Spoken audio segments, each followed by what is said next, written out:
Good afternoon, Council Chairman, members of the Council. Thank you very much for your patience. My name is John Brizdle.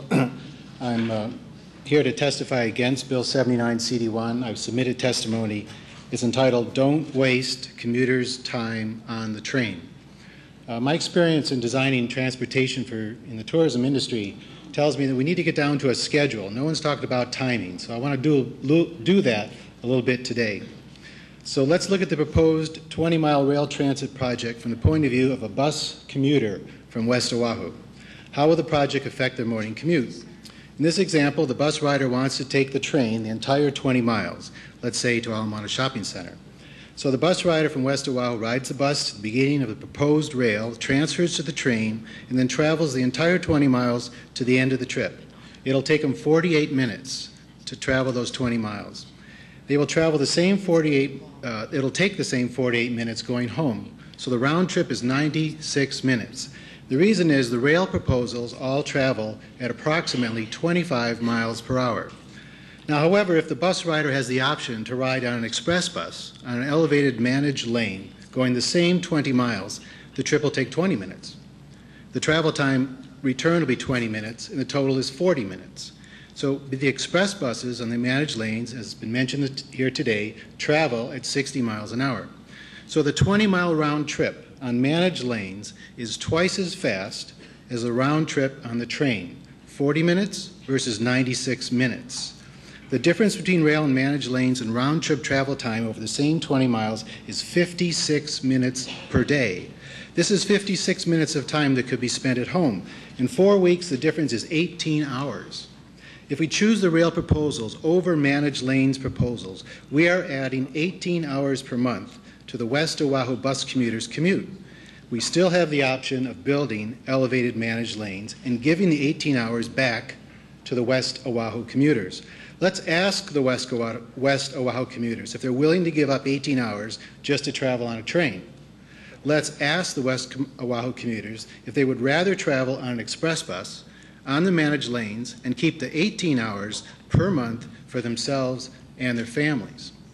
So in summary, I just want to repeat, there are no express trains in the proposal, but we can have express buses on managed lanes, and the express buses travel more than twice as fast as the train. And secondly, like all of you, or many of you, I've been here all day, and I've heard many groups talk about travel time. How long it takes in traveling today. I've heard employers, employees, union groups, single groups, student groups, and none of them have been offered the opportunity to shorten the trip on an express bus. So I go out in the hall and I talk to people and I say, well, you ride your bus and you come to the beginning of whatever we're going to build, and it's elevated rail here and it's elevated managed lanes here, and one's going 60 and one's going 25, which one would you rather ride? Well, everybody says they'd rather go 60 miles an hour. Thank you. Members, any questions? Councilmember Marshall. Thank you. You heard Dr. Prevodoros, I presume, testify about his suggestion that what we need is fixed guideway for bus. Yes. You're suggesting that express buses on managed lanes would work as well or not as well, or you chose that because managed lanes happen to be included in the alternatives analysis and the other wasn't? I think what Panos and I are saying is there's not enough attention here to the HO of hot lanes. HO is high occupancy. The lanes are for high occupancy vehicles, which are buses, and then van pools and car pools. You can put the fire engines and the ambulances up there if you want. They're your managed lanes. So before we even get to the T word, my point is the people that came here that want to get to work more quickly are bus riders. If they have a chance to go on an express bus at 60 miles an hour, the train, there's no express trains. It only goes 25 miles an hour. I think if we ask those people, and certainly everybody I've asked, has said, well, of course I'd rather save 96 minutes a day of travel time over a 20-mile route.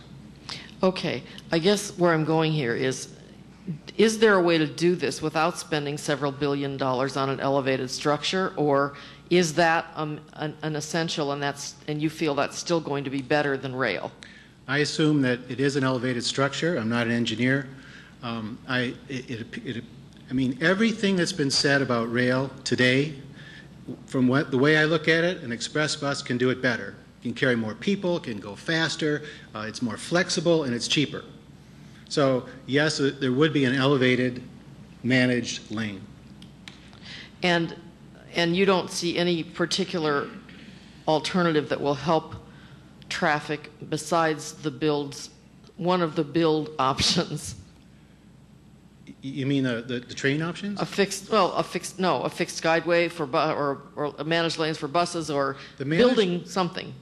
Yes, I believe we need to build something, and I believe once we get past the H, O, and we get to the T, and we really look at the full effect of high occupancy toll lanes, they actually get vehicles off H1, and the train does not.